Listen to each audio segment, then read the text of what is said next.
Mother Hecking Crow Country. This game came out a couple days ago.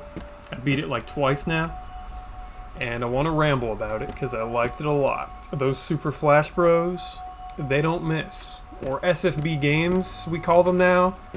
Eons ago, they went by other names, but, you know, we have cool abbreviations now. So, this game. Kind of out of nowhere. I thought they were just making the next Detective Grimoire game, which also came out of nowhere. Like, I didn't know what they were working on, but, like, randomly they just dropped one day, the sequel to Tangle Tower is what we're working on. And then, like, not too long after, they were like, we're also making this cool-ass Resident Evil Final Fantasy VII looking survival horror game. And it's like, damn, like, two hitters back-to-back? Y'all spoil me. So, yeah, great game. We're chilling in one of the many safe rooms for now. Unreasonably comfy. They just fucking get it, dude. The vibe of being in a safe room. This cool fire and the dust and shit when you examine the save point. You get this really romantic little musing here that you get to, like, read every time. To, like, you know, really make saving feel like an event. I feel something. Hope and dread. Maybe everything will be alright. Maybe it won't. And then it's just like, you're just left to think on that. Like, will it be alright? I guess I'll have to keep playing the game and find out, motherfucker. So, it's just, like, really fucking good. This game. This is one of my endgame files, I believe. We're just gonna, like, meander around and look at the best rooms in the game. I've got the super speed shoes, which let you move slightly faster. But the devs understand video games, so, like, they make a stupid noise when you make a step. So it's like a joke, almost, like these shoes, and it's very obvious, like, an upgrade. Like, something is very noticeably different about my character since I got this upgrade, and it's satisfying.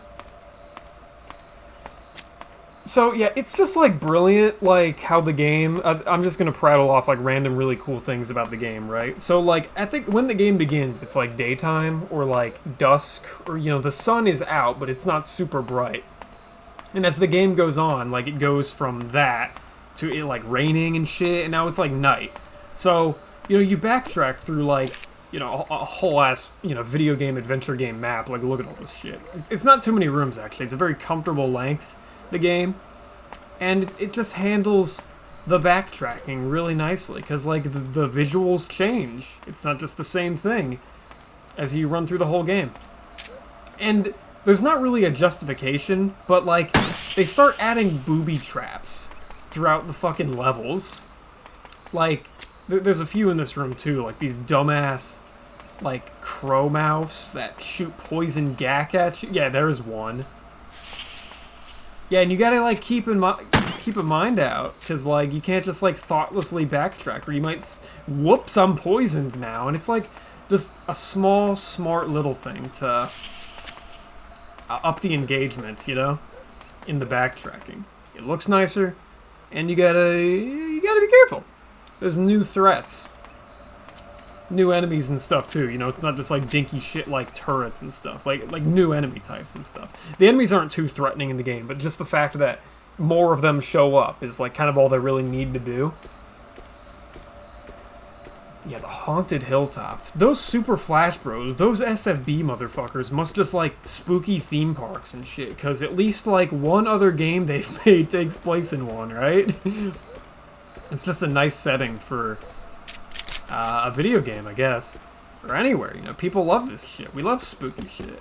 Here's a spooky room that has really good music for some reason. And an enemy. Do I have any grenades? I do. Yeah, you get a lot of these things. The game is pretty liberal with handouts for items and stuff. So, like, the survival horror aspect is kind of, like, honestly, a little lip service.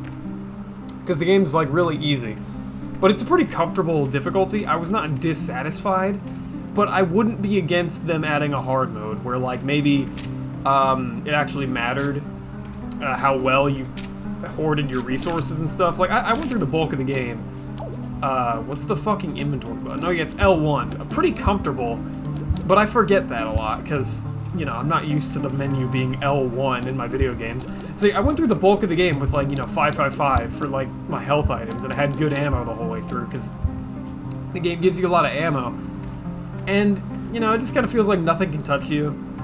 And the game is, like, pretty generously giving out handgun ammo specifically, because you need it to solve puzzles and stuff, because your gun interacts with stuff. Like, you have to shoot things in the background and stuff like that. And if you ran out of ammo, you couldn't beat the game.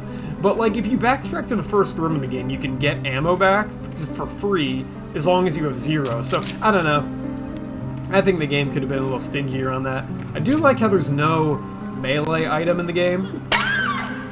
This crowbar you get is for after you beat the game, which is funny. You know, a Silent Hill reference, I guess. And it's got a funny name where it's like, the crowbar. Yeah, I haven't beaten the game with an S rank, because I don't think the S rank requirements are that interesting. It's just kind of like, get all the secrets and don't use any hints, I guess. The game doesn't factor in your time, how fast it takes you to beat the game, to the rank. So I just find that not really too motivating, because, like, I love that shit about survival horror games, like, learning the ins and outs of the spooky adventure game hell we're asked to, like, navigate, and then, like, just, like, blitzing through it, because I'm, like, the master. You're not gonna grade me for how well I'm doing at that shit? Like, come on. What's another really good room in the game? Because this place is nice. It has, like, killer music, and, like, the globe is on fire.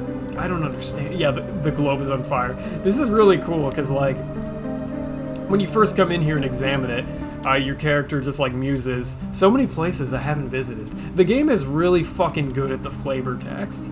My mom used to make me practice every day. Just cool little thoughts and shit of your character just reacting to the things. I live for that shit. Romantic flavor text in video games. I think back to, like, Resident Evil 1, or, like, most survival horror games I guess I've played, where they don't do that, and they just kind of give you the facts. And it's like, you might as well give me some information, some, like, character juices alongside the facts. Like, it's a little creepy. That's just cool shit for my character. Like, what do they think about the situation? I am more immersed and think the situation's more believable and cooler if you do stuff like that. Yeah, this game really nails that. I was talking about those booby traps earlier, and this is unrelated. I've never, like, enjoyed walking as much in a survival horror game as I have in this fucking game. Because, like, usually in these survival horrors, after a certain point you just kind of stop walking, because it's not ideal. Yeah, this place has good music too. They know where to bust out the fucking good music tracks, because it's, like, usually reserved for the places that involve puzzles and shit. This is a place with a pretty cool puzzle where you have to, like, you know, it's... You have to, like, look at these images they show you and punch in some information. It's classic stuff. So yeah, walking. I'm out of breath, sorry. If you can hear my fan back there, it's my AC is out, so maybe this will immerse you more in the experience of, like, chatting it up with me. The fact that you could hear my fan back there justify me for that. So yeah, walking. You usually stop doing it in video games, survival horror games, because, like, you know, you're trying to get around and backtrack and stuff, and, you know, generally you don't need to walk. In Resident Evil, like, the enemies are pretty slow, and you have a lot of time to react to them, so you can kind of just, like, run around like an asshole, and it's not really a big deal. In this game, the enemies are also pretty slow, but because of those booby traps I mentioned earlier, sometimes it is genuinely advantageous to walk, because you might, like, trip on one of them or something, and it's a little thing that gets you in the mindset of walking places, and it gets you to appreciate walking, because, like, it's just genuinely, it feels good. Because they gave Mara here a good strut. It's not like a lame walking animation. I'm thinking of, like, Code Veronica, the Resident Evil PS2 game, where it just looks so stupid your character's moving in that game. It doesn't feel good at all. So yeah, this game really gets the movement and game feel. This room is absurdly good looking. Reminds me of, someone, like, randomly brought up the Whirlwind Maze from, like, Final Fantasy VII. I guess it just has similar energy, but, you know, there are certainly things fluttering around in here. Yeah, this place was really smart. It was, like, this refreshingly simple little puzzle where you had to, like, kick these things, and like it opened certain doors and closed other ones. It was classic stuff, and it was like a bit annoying to get through. And then when you get to the middle, like all of them unlock, but then enemies show up, and you have to like get out of the maze through a new way by interacting with enemies and stuff. Like, ooh, I didn't come in here that way. It's good variety, and it was a cool surprise that I'm spoiling for you. I'm just expecting that maybe you played the game, or I don't give a shit, because I'm just like rambling to the wind here about this game I really liked. I'm gonna take a drink here. Interesting quirk is that Mara here. You notice I've got blood on my boob there, but the minute I go into another room, I'm pretty sure that blood stain will like randomly pick a different part of my body to hang out on. Yeah, see, where'd the booby blood go? It's slightly in a different spot now. The game just kind of does that. I guess I'm not at full health. Yeah, I'm only okay. I'm not fine. So yeah, interesting. I don't hate that kind of feature. It's just an interesting quirk to notice. Yeah, see, now there's just, yeah, now it's on like my leggy area. Does that make sense? No, but like it's a very video gamey thing. And I don't know, I'm alright with that. That's another good room. There's a lot of them, but you know, I'm rambling and my mind is in places. I think if you go in here, it's just like the farty fucking, some gaudy ass gift shop music.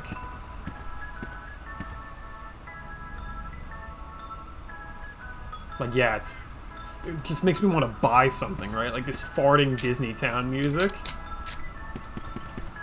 This flame rounds? Yeah.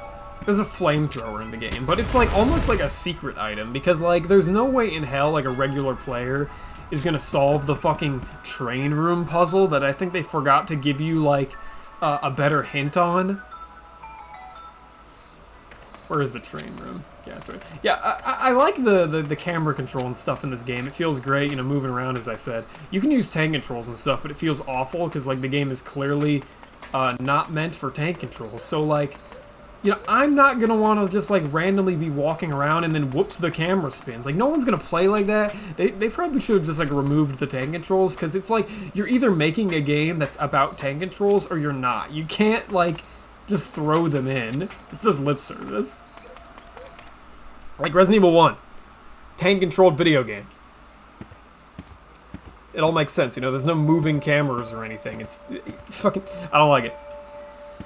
So yeah, this fucking train room, yeah, this is where you get the flamethrower, but like, I have no idea how you solve this puzzle. I think it has to do with these portraits, but you have to punch in some data on the computer there related to the train. But like, it's so like abstract. Like, I'm pretty sure most players are only gonna get the flamethrower like on their second or third playthroughs.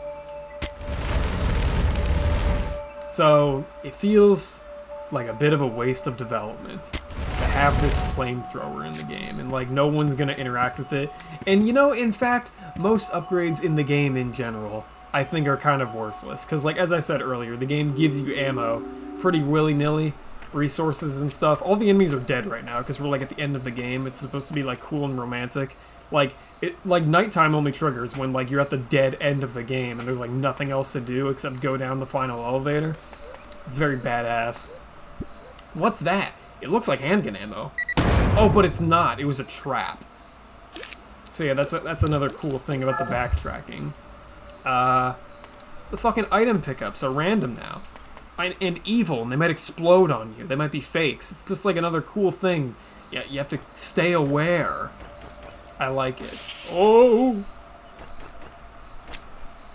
Yo, cool bear trap. I feel like I'm such like a smart fucking genius. I remember when playing the demo for this, enemies didn't interact with the bear traps, they just glided right over them, and I wrote in the Steam forums like, hey, enemies should interact with the bear traps. And then in the final game, they do. So it's like, hell yeah.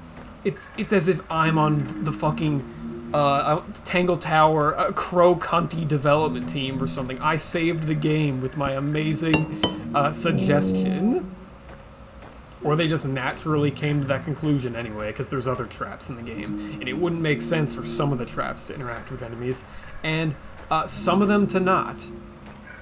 But I like to think I'm on the development team. So many good rooms. They get a lot of mileage out of just, like, cute interaction shit. Like, you got these, like, glass tanks you can tap, and you think it's, like, just, like, a stupid, like, oh, that's cute, but it actually ties into a puzzle. So it feels satisfying to realize that. The puzzles in the game are great. Really the only bad thing is that whole, like, combat aspect, where it's too easy to survive. But it's very comfortable. You know, this could be someone's, like, first survival horror game, you know? Whoa! It's like a bit of an intimidating genre, you know, survival horror games. So, you know, to have, like, a simple game like this, yeah, sure, why not? Just, maybe give me that hard mode. Yeah, the Golden Magnum. Again, there's, like, nothing to use this on, because most enemy encounters... let me break it down for you. In Resident Evil 1, enemies work because you are running through pretty narrow hallways, and it's either you're a gaming god and you know how to tank control juke around them, which no normal player is gonna immediately know how to do, or like you're in a hallway and it's like you have to fight the guy or take the hit. So like you have to either go the opposite way around, like which would take longer, you know, like navigate a different aspect of the map, or you're forced to interact with enemies by using your resources, more so in Resident Evil 1. In this game, the environments are big, which feels good to run around, but the enemies are still slow, like Resident Evil 1 zombies, so you can get through a lot of the game without using ammo at all, which, like, again, doesn't feel good, because they give you a lot of ammo back, so it doesn't feel clever of you to, like, avoid enemies and stuff, because it's as if the game, like, didn't care anyway, and it was just gonna give you the ammo you would have wasted anyway. So, would I have preferred every room in Crow County to be a hallway that forced you to fight the enemies, instead of just run around them like this back rooms we're in right now? No. Big rooms can be cool to walk through, it's just, I don't know. Have the enemies be more dangerous? There's like some fast running ones, but I feel like those little baby fuckers, the speedy guys, you didn't see them a lot. I wouldn't have wanted to see them in every room, but I don't know, maybe the enemies should have been like quicker, so I was like more afraid. I don't know. Like, this is the first room in the game with like an enemy encounter, and it's a hallway and you have to get through it, so like, you know, this makes sense to fight enemies in. Like, but most of the rooms in the game are not like this. So fucking, I don't know, bro. I want to find the room with the baby I'm talking about. It's hard to remember. I remember the map at this point, but it's hard to remember like the placements of like all the rooms and stuff, because the game has like a rotatable camera. You know, in Resident Evil 1, tank controlled. Fixed camera games. It's easy to remember where things are because the camera never changes. I'm looking at the map right now, and the map, I'm not allowed to rotate it. So in my brain, I'm like, okay, the theater is to the upper right of me. Where's the upper right of me? You know, I can turn the camera, so it's like, it's a little more confusing than it should be. It's just like a nature of the beast kind of thing. I wouldn't want them to not let me be able to rotate the camera. You're not the baby fucker I was talking about. I take damage from that? Yeah, I guess I'm okay. Yeah, good animations for interacting with your items. Great sound effects too. Listen to this shit. It like randomly like alters the pitch of the... What the fuck? Dude blew up. Scary. Yeah, it alters the pitch of your cursor, so it's like always satisfying to fiddle around. Good menuing. I appreciate how you can rotate your character too. You know, that's like a fun little, just a cute little nothing detail, you know? The menu is allowed to change colors depending on the room, too, so if you're in like an especially green room, the menu will be green. These are the babies I was talking about. Oh, God. Well, it's dead, I suppose. Yeah, you said it, Mara. Uninteractable, though. Yeah, these are the baby things that can run pretty quick, but like, I only immediately remember them being in this room. So, yeah, a bit underutilized, perhaps. Let's go to one more really good room, and I'll probably call it here, because I think I've rambled enough. Great game, wish it were harder. Maybe they'll add a hard mode, you know? That'll be cool. The game just came out. I heard talk of there being like a roadmap, maybe. Like we're still gonna add things to the game. I can only imagine. Like what else would we add besides the hard mode? Like what else does there need to be? I can't immediately think of anything. I have the luxury of not being the guy making the game, so. Ooh, scary. You can walk through these? What a generous hitbox. Yeah, that's a nice little jump scare, because the game has exactly like one instant kill. There's these bookshelves you can examine, and if you examine the wrong ones, they just fucking kill you. And like, I guess that is like a necessary evil to implant you in the head that the game has the balls to kill you instantly. So they put those spikes there to scare you, like, oh my god, was I in genuine threat there? But I don't think the spikes on that gate can actually kill you. Because the game, spoilers, is actually quite toothless. So it almost feels out of place for that bookshelf instant death moment, because like, I can't recall any others happening in the game where I'm killed so instantly like that. Yeah, look at this. All my shit's green now. That's so cool and immersive. Yeah, it's a stellar looking game. Liked it a lot. Wish I liked it more, but it is what it is. I think we're done talking about Crow County.